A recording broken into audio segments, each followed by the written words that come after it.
Hi! In front of me is Samsung Galaxy A24 and today I would like to show you how you can check a password saved in Google Passwords Manager.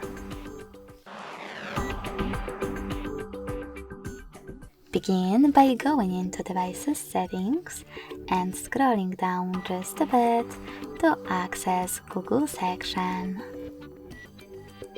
Then tap on Autofill, Autofill with Google, and Google Password Manager.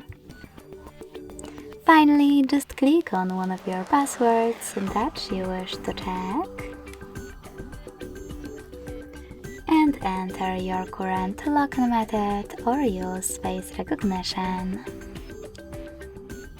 Then click on this eye icon next to your password to make it visible.